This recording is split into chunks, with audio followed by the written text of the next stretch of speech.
بسم اللہ الرحمن الرحیم۔ السلام علیکم۔ صبح صبح دروازہ کھٹکھٹایا، وہ چارپائی سے اٹھے، دروازہ کھولا تو سامنے ان کی بڑی بیٹی اپنے 2 بچوں سمیت کھڑی تھی۔ ارے عائشہ، تم اس وقت نعمان کہاں ہے؟ چھوڑنے نہیں آیا؟ انہوں نے مجھے طلاق دے دی ہے بابا۔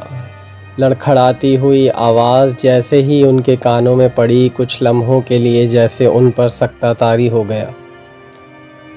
بیٹی کو گلے سے لگایا، کچھ بھی پوچھنے کے بجائے اپنی آواز کی کپکپاہٹ پر قابو پاتے ہوئے بولے، بابا ابھی زندہ ہیں میرے بچے، بابا ابھی زندہ ہیں۔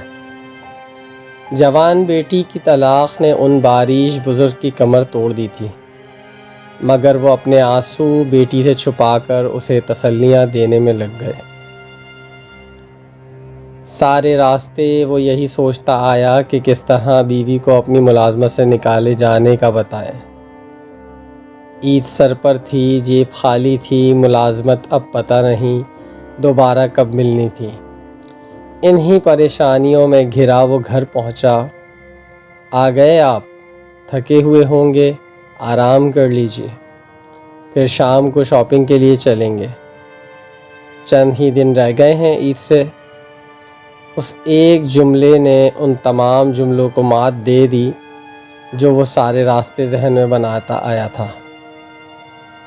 دوپہر کا وقت تھا، شدید گرمی کا مارا ہوا وہ کام سے لوٹتے ہی سیدھا اپنے کمرے میں چلا گیا۔ ابھی آنکھ لگی ہی تھی کہ زور سے دروازہ بج اٹھا۔ اس نے دروازہ کھولا تو سامنے چھوٹی بہن کھڑی تھی۔ ہاتھ پاؤں پھولے ہوئے تھے، آنکھیں پانی سے بھری ہوئی تھیں اور سانس اکھڑا ہوا۔ اس کا دل زور سے دھڑکا۔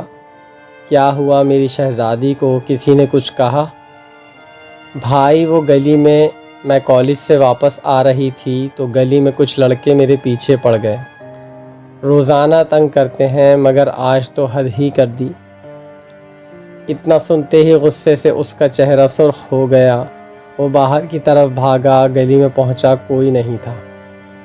وہ واپس آیا، بہن کو پانی پلایا اور اس دن سے آج تک وہ کام پہ جانے سے پہلے خود بہن کو کالج چھوڑ آتا ہے اور واپسی پر خود ہی لے آتا ہے۔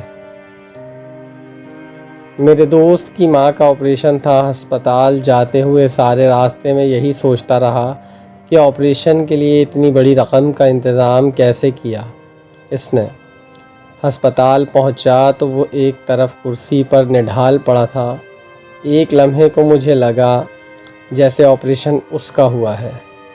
جب نزدیک پہنچا تو وہ مجھے شدید بیمار لگا، پیٹ کے ایک طرف ہاتھ رکھے ہوئے تھا۔ کیا ہوا ہے یار، تم ٹھیک ہو؟ وہ زبردستی مسکرایا، ہاں میں ٹھیک ہوں۔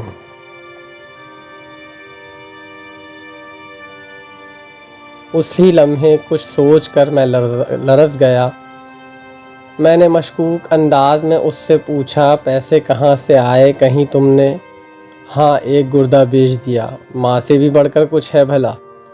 ہم اکثر مرد کا ایک ہی روپ ہی دیکھتے ہیں کہ وہ ظالم، جابر اور ہوس پرست ہے، مگر ہم یہ بھول جاتے ہیں کہ مرد کے اور بھی کئی روپ ہیں۔ وہ باپ، بیٹا، بھائی اور شوہر کی شکل میں عورت کا محافظ بھی ہے۔ اگرچہ ہمارے معاشرے میں جاہلیت کی وجہ سے مرد کو ہی تمام حقوق حاصل ہیں، مرد حاوی ہے، عزتیں محفوظ نہیں ہیں، مگر اسی معاشرے میں وہ مرد بھی موجود ہیں جو خود کو دھوپ میں رکھ کر اپنے گھر کی خواتین پر چھاؤں کیے ہوئے ہیں۔